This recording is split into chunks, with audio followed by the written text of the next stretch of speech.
¿Qué tal? Muy buenos días, muy buenas tardes, muy buenas noches en esta manera de entender que cualquier hora son todas las horas aquí en un podcast, ¿no? Cuando se sube a redes estas producciones, pues uno las puede visitar y revisar, escuchar y reflexionarlas, pues en el momento que se quiera. Y bueno, este podcast que se llama Una semana, un libro, pues me precio de poder estar aquí. No es mi podcast, pero estoy aquí como invitado y lo cual agradezco bastante. Mi nombre es Antonio Monter. Y aquí está, como todas las semanas, Sergio Cedillo, ¿no? Y que usted ya lo conoce, es el rector de la Universidad de la Ciénega y que pues no solo lo apreciamos como nuestro amigo que es, lo apreciamos como lector, ¿no?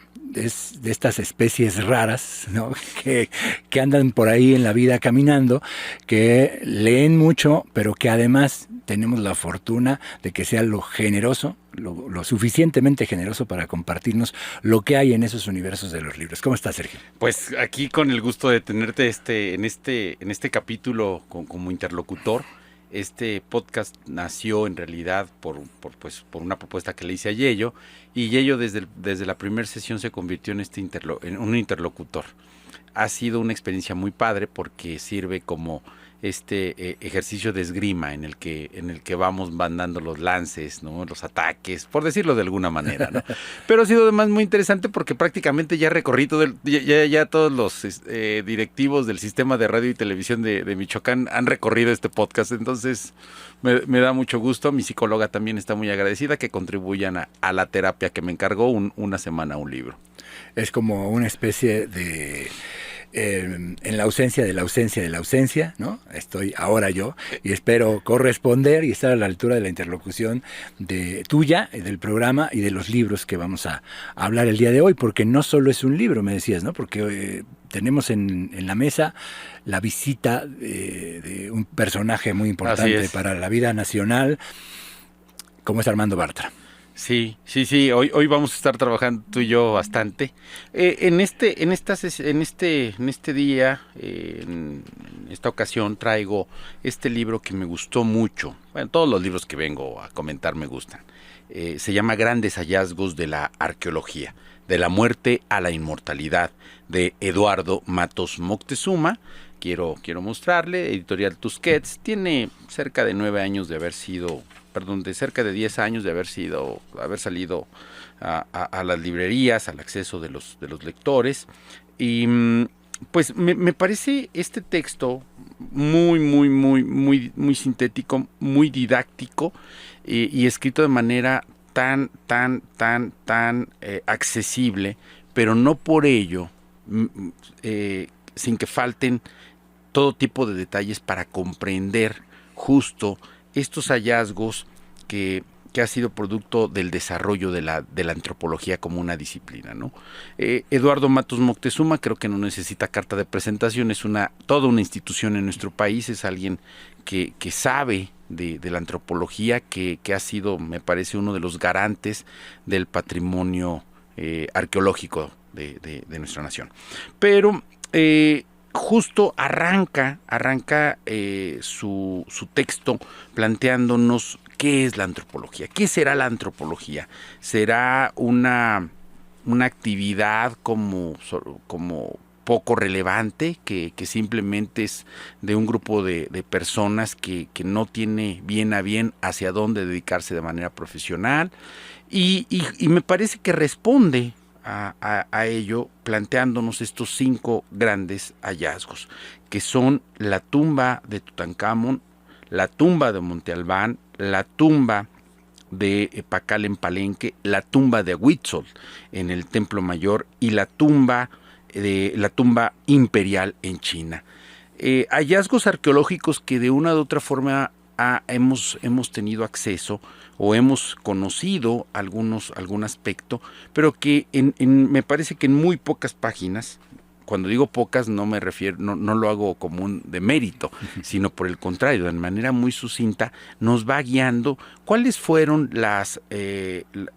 digamos, esa ruta que llevaron para encontrar la tumba de Tutankamón y quiénes participaron ahí, qué es lo que en realidad nos plantea la famosa tumba imperial de China, que es más conocida quizá por los guerreros de terracota, qué representó para Alfonso Caso y desde luego todo lo que implica la tumba, las tumbas descubiertas en Monte Albán, lo mismo que en Palenque, en Pacal en concreto, y cierra con uno de los descubrimientos que a mí en lo personal me han maravillado, que es esta enorme escultura en la esquina de la Casa de las Ajaracas, en el centro histórico, que representa a la tierra, ¿no? Y nos plantea ahí justo Eduardo Matos en 1859 como un año clave para la antropología. En primer lugar porque hay un grupo, hay un personaje muy interesante que es James Ussher, que se plantea el análisis de cuándo ocurrió el diluvio. Y empieza a hacer cuentas y dice si ocurrió el diluvio y empieza a decir cuánto tiempo tiene el mundo, desde luego desde una perspectiva religiosa. Luego viene John Lightfoot y le corrige la plana. Dice, no fue hace 3.000 años el diluvio, sino en realidad fue hace cerca de 2.500. Digo, estoy dando cifras más, cifras menos, ¿no? Y luego dice, pero hay tres personajes que también surgen ahí. Darwin, con su famoso libro El origen de las especies. Jacques Boucher, que plantea en un texto todo lo que ha recolectado en su país, en Francia, y cerramos con Karl Marx, con este planteamiento del desarrollo de las sociedades, no derivado de un origen divino, sino a partir del desarrollo de modelos de producción. Para Eduardo Matos Moctezuma, estos acontecimientos que ocurren en ese año van a marcar el derrotero de la arqueología. ¿Por qué lo van a marcar? Bueno, pues porque finalmente nos va a ayudar a entender cómo las civilizaciones o cómo quienes existieron antes que nosotros, pues buscaron la inmortalidad. Buscaron evitar la muerte. Cómo se obsesionaron por alcanzar la inmortalidad. Y creo que esos elementos es lo que une a todos estos hallazgos arqueológicos. Civilizaciones que quisieron evitar la muerte en más de un sentido. La muerte en el olvido, la muerte física, pensar que una vez que ocurre, podremos regresar o pasaremos a otro espacio en donde nos pueden acompañar joyas, instrumentos o que son necesarios para el momento posterior al que morimos. De pronto, bueno, dos cosas. Una, recordé, ahorita que decías este asunto de la inmortalidad y la muerte, de pronto recordé una de las frases que me dejó marcado ahí en la lectura de La muerte de Artemio Cruz, de Carlos Fuentes, que dice ahí, hay que desconfiar de los muertos, sobre todo de aquellos que no pueden hablarnos de su propia muerte, ¿no? Que bueno, de alguna forma tiene que ver con esta circunstancia en la cual Borges también hablaba al respecto cuando decía que la gran tragedia de los seres humanos es precisamente sabernos finitos, ¿no? Y sobre todo, bueno, pues también no saber qué vaya a suceder más allá. Y la otra que también pensé, porque hace unos días tuve la oportunidad de conversar y charlar en otro programa con el poeta Ricardo Yáñez, él decía, ¿no? que la poesía tiene siempre la necesidad, o el poeta siempre tiene la necesidad de regresar a sus ancestros. Y por ancestros él lo decía no solo en términos de la tradición poética, porque él realmente estaba hablando también de nuestros muertos que se quedan a vivir en nosotros y que a veces hablan a través de nosotros o incluso nos llegan a dictar palabras al oído para escribirlas. De pronto hice como este cruce de ideas ahí con con lo que plantea Eduardo Matos Moctezuma y de lo que tú nos estás comentando acerca del libro. No, claro, y justo empecemos con el primer gran hallazgo, que es la tumba de Tutankamón. Como un personaje como Howard Carter, que es quien descubre la tumba, patrocinado por un aristócrata británico, pero que él está convencido que va a encontrar algo. Y está buscando, hasta que da con este espacio en el que va a ser uno de los descubrimientos arqueológicos más importantes de la historia de la humanidad. Él dice, lo registra Howard Carter, iba a ser nuestra última campaña en el valle. Habíamos excavado allí durante 6 campañas completas y cada una de ellas había terminado en nada. Trabajamos durante meses, al máximo esfuerzo sin encontrar nada, y solo un excavador sabe lo desesperado y deprimente que esto puede ser. Ya casi nos habíamos convencido de nuestra derrota y nos preparábamos para dejar el valle y probar suerte en otro lugar. Y entonces apenas habíamos dado el primer golpe de azada en un último esfuerzo desesperado cuando hicimos un descubrimiento que excedía en mucho nuestros sueños más exagerados. Qué maravilla, ¿no? Qué maravilla de pronto pensar que a través de hacer un agujero en la tierra, por decirlo de alguna manera y así de manera burda tal vez, te encuentras con la historia de la humanidad, ¿no?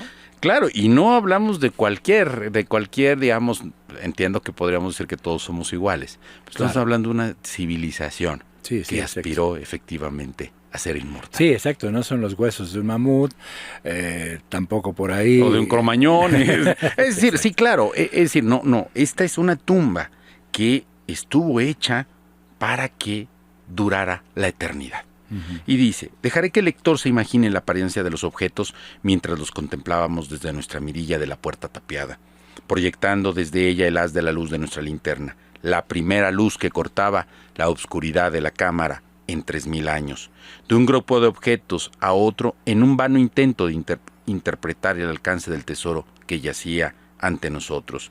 El efecto era abrumador, impresionante. Supongo que nunca supimos qué es lo que habíamos esperado o deseado ver en nuestras mentes, pero sin duda que nunca hubiéramos soñado algo así.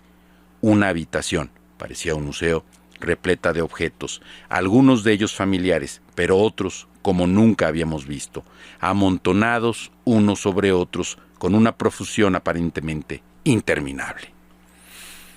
Los significados de descubrir al otro a través de sus cosas, pero también, por ejemplo, pienso en esto que decía a través de la mirilla, otra vez la relación ahí con la literatura, con el cuento de Borges, el Alep, ¿no? Cuando el personaje de ese cuento, abajo de una escalera, en una posición así como medio acostado, logra ver a través de un pequeño haz de luz, todo, ¿no? Y bueno, lo que en 2 párrafos describe Borges como ese todo, ¿no? Me imagino que debe de ser algo así lo que de pronto un antropólogo, ¿no? encuentra, y todo lo que pueda decir aquellos hallazgos, ¿no? Claro, y sobre todo porque llegan a esa tumba en donde saben que se encuentra un personaje destacado, y van avanzando gradualmente, llegan a un sarcófago, lo remueven, y dice, las manos cruzadas sobre el pecho sostenían los emblemas reales, el cayado y el flagelo, con incrustaciones de fayenda azul oscuro. Las facciones de la cara estaban soberbiamente labradas con una lámina de oro. Los ojos eran de arangonito y obsidiana, y las cejas y pestañas tenían incrustaciones de lapislázuli. Sobre la frente de la figura yacente del joven rey había 2 emblemas delicadamente labrados, con incrustaciones, la cobra y el buitre, símbolos del Alto y Bajo Egipto. Sin embargo, el detalle más emocionante, por su simplicidad, era la minúscula corona de flores colocada alrededor de estos símbolos y, según gustamos de imaginar, la última ofrenda de despedida de la joven reina viuda a su esposo. Entre todo aquel regio esplendor y aquella magnificencia, había oro por todas partes. No había nada tan hermoso como aquellas flores marchitas que aún conservaban un toque de color. Ellas eran testigos de lo poco que realmente son 3.300 años y de la poca distancia que hay entre el ayer y el mañana. De hecho, aquel toque de realismo hermanaba aquella antigua civilización con la nuestra. Qué poderosa descripción. Y me quedo pensando en los símbolos y en los significados de todas aquellas cosas que de pronto se ponen frente a nosotros, pero además todos los símbolos y significados que en su momento, ¿no?, se constituyeron para, por un lado, hablar de la majestuosidad, hablar de quiénes somos y qué civilización somos y la manera de intentar trascender la muerte, ¿no? Claro, claro. Y luego tenemos la segunda historia, ¿no? Ahí cierra y no abundaré más para que el lector, la lectora vayan al libro. Luego viene la tumba imperial, esta tumba que conocemos muchas personas que ha dado la vuelta al mundo, estas imágenes de los llamados guerreros de terracota, que en realidad es un ejército que rodea a esta tumba. ¿Cómo surge esta tumba? Bueno, esta tumba es construida por quien se asume como emperador desde que toma posesión del cargo. Dice Matos Moctezuma: en cuanto el primer emperador se convirtió en el soberano Xin, dieron comienzo los trabajos para la construcción de su mausoleo cerca del Monte Li. Después de la creación del imperio, llegaron a este lugar desde todos los rincones de China, no menos de 700,000 hombres de todos los rincones, no menos de 700,000 hombres para trabajar, Se excavaron 3 canales subterráneos para verter cobre fundido en el exterior del sepulcro, mientras se llenaba la cámara mortuoria de modelos de palacios, torres y edificios públicos, además de utensilios de valor, piedras preciosas, objetos curiosos. Los artesanos colocaron en el exterior algunas ballestas automáticas capaces de matar en el acto a posibles ladrones de tumbas. En el interior, en cambio, se hicieron fluir mecánicamente unos ríos artificiales de mercurio imitando al río Amarillo, al Yangtze e incluso al mismo océano. En la parte de arriba se pintó el firmamento con todas las constelaciones, mientras que abajo estaba representada la Tierra. La iluminación se lograba con lámparas alimentadas por aceite de ballena, capaces de lucir durante mucho tiempo. El segundo emperador decretó que las concubinas de su padre, que no habían tenido hijos, le siguieran en la tumba. Luego, cuando todas ellas tuvieron la sepultura debida, un alto dignatario pensó que los artesanos que habían inventado todos aquellos artificios mecánicos sabían demasiado acerca del sepulcro y que no se podía estar seguro de su discreción. Por lo que, apenas el primer emperador fue colocado en la cámara mortuoria, rodeado de sus tesoros, se cerraron las puertas interiores y exteriores, dejando encerrados a todos los que habían trabajado allí. No salió ninguno. Más tarde, sobre el mausoleo, se plantaron árboles y se cultivó un prado para que ese lugar tuviera el aspecto de una colina normal. Si yo me voy, me llevo el mundo conmigo.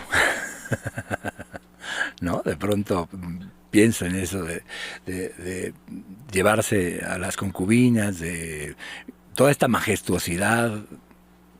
Sí, claro, y motivos no le faltaban para pensar que efectivamente él podía disponer de la vida de todas y de todos en su territorio, porque es el monarca, el soberano, mejor dicho, que unifica a China. Qin Shi Huangdi es el soberano que vivió entre el año 145 a 90 antes de Cristo. Qué maravilla. Recordé rápidamente, porque el tiempo se nos va y todavía nos falta pasar por 3 tumbas, ¿no? En algún momento, hace algunos años ya, tuve la oportunidad de ser jurado de un concurso literario de humor negro, de cuento de humor negro. Y el cuento que ganó más o menos cuenta la historia precisamente de un soberano que quiere hacerse un mausoleo en vida para verlo cómo va a quedar, pero con huesos humanos. Entonces contrata a un arquitecto que le empieza a hacer su pirámide de huesos, acaban con el pueblo entero, le dice ahora te toca a ti, ¿no? Le dice al arquitecto y pues tiene que irse deshuesando el arquitecto, pero no alcanzan a llegar a la punta. Y entonces el soberano empieza él mismo a cercenarse para ir depositando sus restos y poder conseguir el mausoleo completo. Pues algo así, pero solamente que aquí el soberano no lo hizo. Y nada más hago una corrección, perdón, no, el que hablaba era el autor de quien había escrito esta crónica. El soberano en realidad reinó entre el año 258 y murió en el año 210 antes de Cristo, es decir, vivió algo así como 48 años este personaje. Ya. Un chamaco para nosotros en esta época, pero para ese momento no. Claro, ahora, este es impresionante porque nos habla de un imperio, justo imperio, no reino, no es un reino, no es una ciudad-estado, sino un imperio de tal magnitud que puede traer miles de trabajadores para construir un mausoleo para la gloria de su emperador. Que en muchos sentidos así son también muchas de las construcciones que nosotros tenemos en nuestras ciudades, ¿no? Es decir, las vemos y ahora las glorificamos porque le dan identidad y porque nos cuentan nuestra historia, pero fueron cientos y a veces miles de personas las que incluso murieron en esa construcción, ¿no? Sí, claro, y hay una crónica que se llama justo La Gran Tumba Imperial de China, en donde hablan sobre el soberano, ¿no? Y dice, el reino de Qin Shi Huangdi se extiende al oeste hasta el desierto, al sur hasta donde las casas miran al septentrión, al este hasta donde está el océano, al norte más allá de Daxia, allá donde hay vida, todos reconocemos su soberanía, ¿no? Esta idea de grandeza, de que va más allá de su condición humana, ¿no? Dice, sus hazañas superan a lo de los 5 emperadores de la antigüedad, su dulzura conmueve incluso a los animales de los campos. Cada criatura honra su valor y todos viven en paz en sus casas. Seguramente era un emperador bastante temido, ¿no? Uh-huh, uh-huh. Y es un emperador que tampoco está exento de los conflictos por el poder. Es uno de los que uno de los promoventes, por decirlo de alguna manera, de la Gran Muralla, porque tiene que hacer frente a la invasión de manchúes y de mongoles. Pues, a pesar de que él buscó afanosamente la inmortalidad, viajó por lo territorio, no lo pudo hacer. Y hay un sueño donde le dicen que tiene que matar a un pescado grande para que se vuelva inmortal, pero mata al pescado y eso no ocurre. Muere y su séquito lo transporta y ya muerto, una especie como de Cid Campeador, pero en este caso no está embalsamado. Y entonces el cadáver era transportado en una litera, escoltada por los eunucos favoritos del emperador, que le llevaban, como de costumbre, la comida y las partes oficiales a la litera, los partes oficiales a la litera cubierta, y volvían con las órdenes imperiales. Pero era verano, y la litera empezaba a oler mal. Para disimular el hedor se ordenó a la escolta que llenara un carro con pescado salado. Y bueno, como para irnos enfilando el cierre de este capítulo, uh-huh. Hay algo muy interesante sobre el descubrimiento de esta tumba. La tumba del soberano no ha sido aún explorada. Está intacta. Lo que se ha encontrado es el ejército que se enterró al lado de la tumba para protegerlo, y que son los famosos guerreros de terracota. Cada guerrero tiene un rostro diferente. Parece ser que fue la intención del emperador retratar a cada soldado en particular, para de esta manera dar prueba de la presencia de individuos procedentes de las distintas regiones de China. Las piernas de las figuras son sólidas, en tanto que el torso, brazos y cabezas están huecas. Esto con el fin de que las extremidades inferiores soportaran el peso el resto del cuerpo. El caso de los caballos es similar. Un detalle que vuelve vistoso al ejército es que las vestimentas y corazas estuvieran pintadas con distintos colores. Así los infantes con coraza al parecer se pueden dividir en dos grupos: los que tienen aditamento protector pintado de negro con vivos blancos, y los broches en tono dorado con cintas rojas, el manto verde y los calzones en color azul turquesa, en tanto que los zapatos eran negros con amarres rojos, mientras que otro se caracterizaría por portar la coraza café vivos en rojo, cintas anaranjadas en el manto rojo. Los caballos, a su vez, llevaban el pelo negro o café y dientes y cascos en tono blanco, mientras que el interior de las narices, las orejas y los belfos eran de un tono rojo. De ese tamaño es la tumba imperial china. Y bueno, más allá de esta idea de lo majestuoso y de mostrar el poder, el otro lado, ¿no? La participación de los propios soldados y de su lealtad, ¿no? Digo, creo que también ahí podría haber, pienso, no sé cómo lo opinas tú,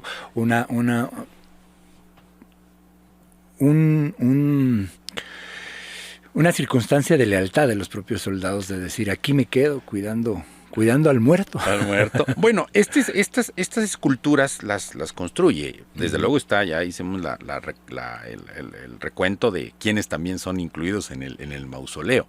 Me parece que sí es esta idea de dejar claro que él es el soberano y que pase lo que pase, él sigue ejerciendo el poder, ¿no? Sí. Una aspiración de todo hombre de poder.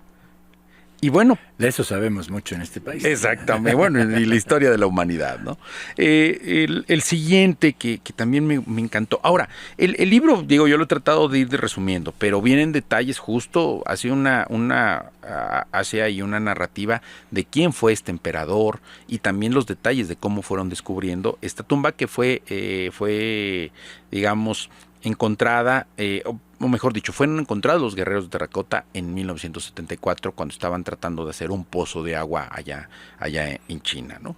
Pero nos va dando muchos otros elementos para entender al personaje, a la tumba y desde luego todo, digamos, esto que es igual de apasionante que la historia misma del personaje de la tumba, cómo se descubrió. Y bueno, y luego tenemos, ya digamos, pasa a los 3 casos o 3 hallazgos que son Monte Albán, Palenque y la Ciudad de México, Tenochtitlan, ¿no? Y aquí nos habla de la tumba de Monte Albán, ¿no? Quienes hemos tenido la oportunidad de ir a esa extraordinaria ciudad o las ruinas de esa extraordinaria ciudad, que nos da un dato interesante. Fue una ciudad zapoteco-mixteca, es decir, primero fue zapoteca y posteriormente los mixtecos habitan en ella. Es una ciudad que ha sido ocupada por 2 culturas diferentes, por decirlo de alguna manera, y eso también se refleja en estos ritos funerarios, ¿no? No deja de ser bastante apasionante cómo nos va descubriendo, sobre todo porque lo que plantea particularmente en este capítulo es esta idea de la herencia de las culturas prehispánicas, ¿no? Dice aquí: después de todo, los zapotecos tienen mucho de qué enorgullecerse. Sus antepasados comenzaron a trabajar la tierra en fechas tan tempranas como 8000 antes de Cristo. Producían calabazas y jícaras cuando muchas partes de México aún no tenían plantas domésticas. Hacia 6000 antes de Cristo agregaron frijoles negros y maíz para 4350. En 1600 antes de Cristo ya vivían en aldeas, tejían y hacían cerámica. Para 500 años antes de Cristo fundaron lo que podría ser la primera ciudad del México antiguo, Monte Albán. De los 4 grandes sistemas de escritura jeroglífica del México antiguo, zapoteco, maya, mixteco y azteca, la escritura zapoteca es la más antigua.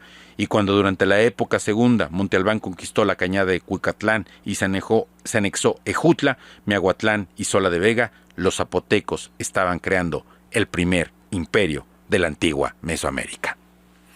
Qué interesante. Sí, claro. Y me parece que eso también nos ayuda, a veces, insisto, a los chilangos, pues damos por sentado que la gran ciudad fue México Tenochtitlan, y pues resulta que no, que hubo otras culturas que desarrollaron, justo como nos los muestra aquí Matus Moctezuma, citando a Alfonso Caso sobre esta ciudad, ¿no? Alfonso Caso se vuelve un apasionado y nos va dando todos estos elementos que ayudan a comprender la relevancia de haber descubierto estas tumbas, ¿no? Y al igual que Howard Carter, al igual que en estas descripciones que tenemos de los hallazgos anteriores, antes mencionados, también aquí tenemos esa magia que representa haber entrado a descubrir una tumba que tenía muchos años de estar prácticamente cerrado. Y dice: en el umbral que separan las dos cámaras de la tumba y en medio de un gran amontonamiento de huesos, brillaban los objetos de oro, cuentas, cascabeles, etcétera, y ensartados en los huesos de los brazos de un cadáver, relucían 10 brazaletes, 6 de oro y 4 de plata. También en este mismo umbral levanté lo que al principio me pareció una pequeña vasija de oro macizo, decorada con la figura de una araña, pero más tarde he creído que era utilizada como un broche de cinturón. Cerca de la puerta de la tumba vi por último la diadema de oro y junto a ella la pluma que en un tiempo sirvió para decorarla, completamente torcida y doblada. Al volverme para salir, llamó a mi atención el cráneo decorado con mosaico de turquesas que estaba en la primera cámara cerca del umbral. Esto es en Monte Albán. Esto es en Monte Albán. Los invito a que conozcan Monte Albán, es de Oaxaca. Es un mundo que los mexicanos no tenemos que perdernos, lo que tenemos que conocerlo, ¿no? Y voy enfilándome al cierre de este capítulo. Dice: hay 5 pectorales que representan caballeros águila, un mango de abanico de oro en forma de serpiente que estuvo rematado sin duda por una placa de madera en la que se insertaron las largas plumas verdes de quetzal o alguna otra ave de brillantes colores. Hay una calabacita que estuvo recubierta con una lámina de oro y que sirvió para guardar la mezcla sagrada de tabaco y otras sustancias que servían a los sacerdotes para conservar su energía a pesar de los ayunos y austeridades a las que se entregaban. Hay también brazaletes y orejeras de oro, collares en los que cada cuenta representa una tortuga, otros en los que las cuentas son estilizaciones de muelas de tigre e innumerables collares de cuentas cilíndricas o esféricas de diversos tamaños, desde las grandes que alternan con las cuentas de jade hasta las pequeñas que no pueden ser ensartadas valiéndose de agujas, pues no hay suficientemente finas. Ahí. Qué interesante debe ser de pronto hallarte con tu pasado a través de todos estos vestigios, ¿no? Digo, como chilango, que también asumo que soy, aunque tengo viviendo en Morelia 30 años, ya más tiempo he pasado en Morelia que en la propia Ciudad de México. Digo, conozco Monte Albán, pero lo conocí cuando yo era muy, muy joven, ¿no? Es decir, yo creo que todavía era adolescente cuando fui con mi familia. He tenido mucho más contacto y varias veces con el Templo Mayor en la Ciudad de México. Y eso de ir, visitar y encontrarte con lo que ya fue hallado es impresionante. No me imagino lo que debe ser encontrártelo por primera vez. Claro, y cierra este capítulo con la siguiente frase, el siguiente escrito de Caso. Al salir de la tumba estaba yo absolutamente convencido de la enorme riqueza material, artística y científica que habíamos descubierto, y pensé que no recordaba ni tenía ninguna noticia de que se hubiera descubierto en América un tesoro de esta naturaleza. Es decir, Caso está convencido que ha descubierto, como así lo fue, uno de los grandes hallazgos de la antropología mexicana y de la historia de la humanidad. Absolutamente de acuerdo, ¿no? Y luego, bueno, pues vamos ya con la famosísima tumba de Pacal en Palenque. Y aquí es un extranjero, Alberto Ruz Lullier, quien en el año de 1949 descubre estas tumbas. registra el antropólogo. Se retiraron las piedras y mezcla por el claro hacia abierto. Pude mirar con la ayuda de una linterna eléctrica lo que había detrás de la gran losa triangular. Se trataba de una espaciosa cámara con relieves de estuco en los muros y un enorme monumento esculpido que la llenaban casi totalmente. 2 días después, es decir, el domingo 15 de junio hacia el mediodía, se franqueó la entrada a la cámara. Al pasar el umbral se desciende por 4 gradas hechas de pequeñas losas, las que descansaban sobre una gran lápida sostenida horizontalmente por pequeños pilares. En el centro de la cámara y ocupando la mayor parte del espacio, llama la atención un extraordinario monumento de piedra de grandes dimensiones y cubierto de relieves. Acaba de descubrir la tumba del rey Pacal.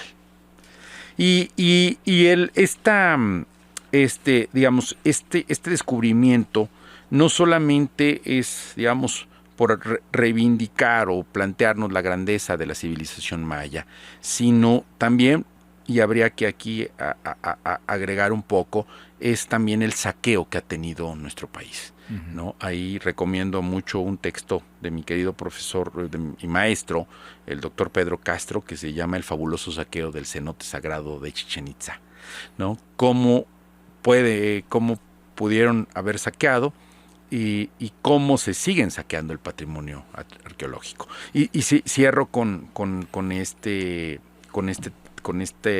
texto que redacta el doctor Rus.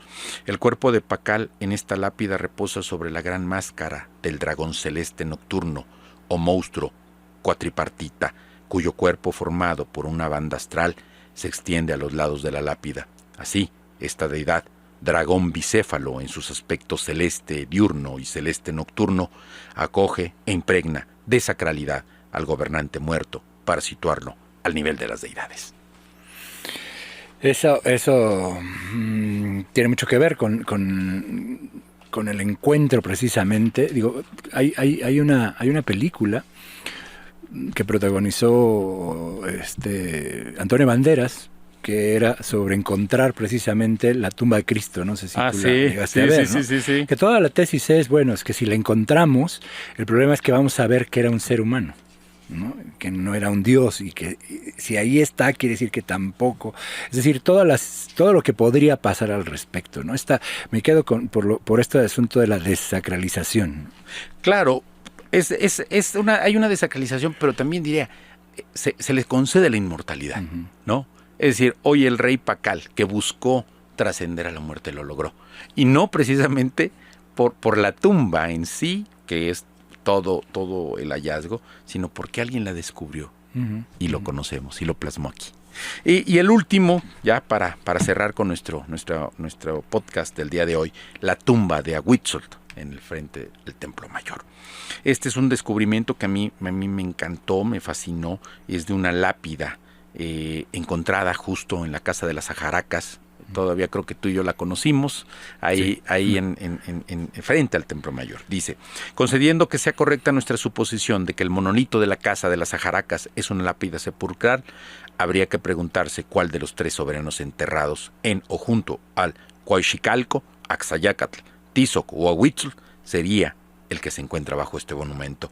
Las fechas calendáricas esculpidas dentro de una garra de Tlaltecutli, la diosa encontrada, apuntan hacia Ahuitzotl. La fecha, 10 conejo, es todo contundente, pues nos remite a 1502, año en que falleció este rey.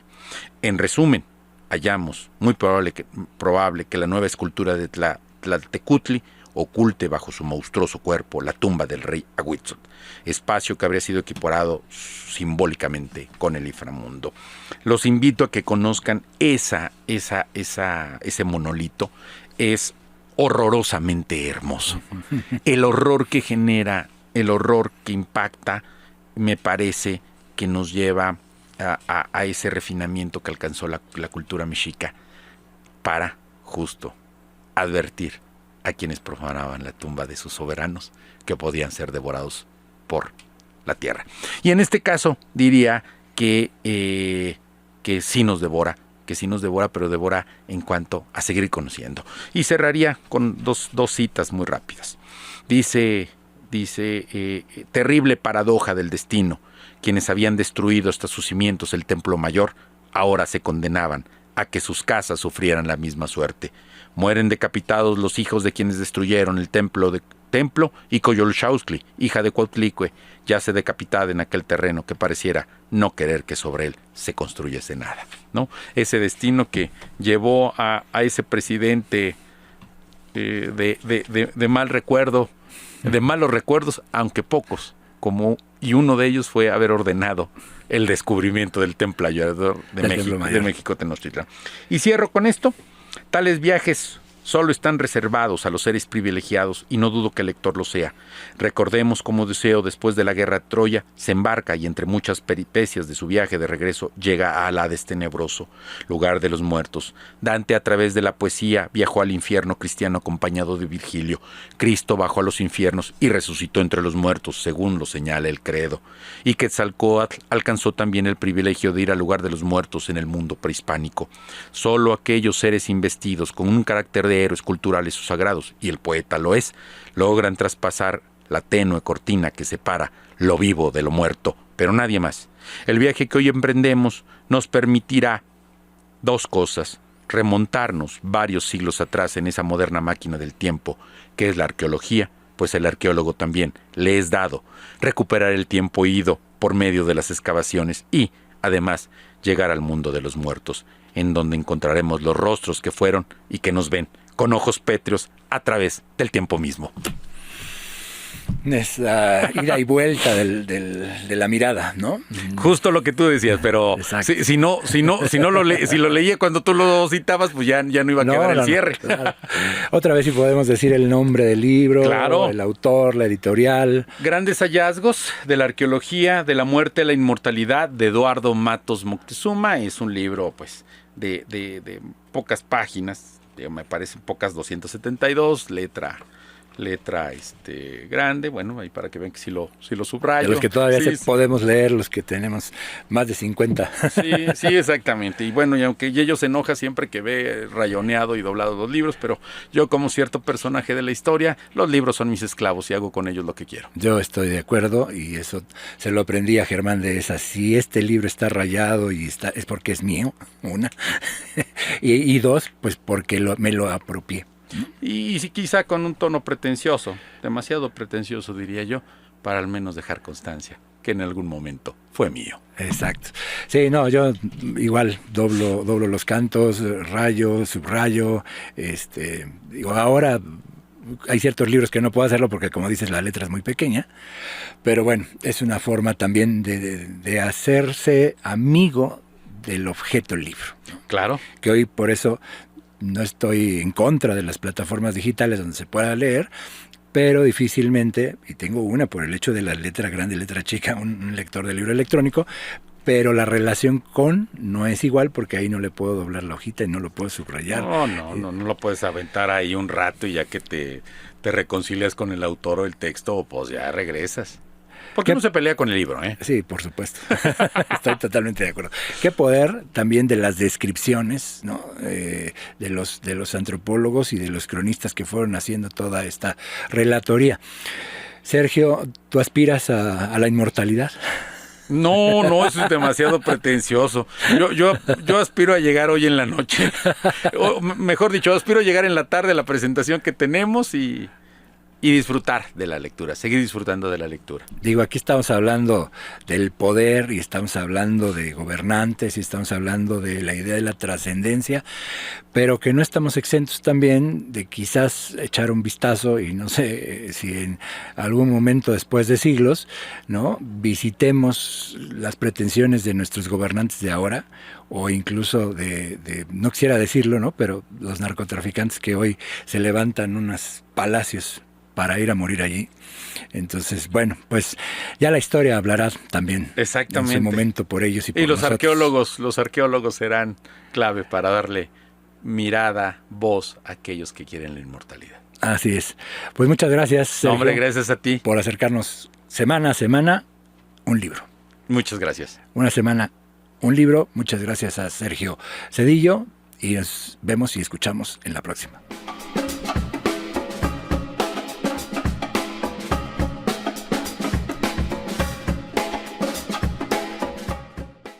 Las opiniones vertidas en este programa son de exclusiva responsabilidad de quienes las emiten y no representan necesariamente el pensamiento del canal.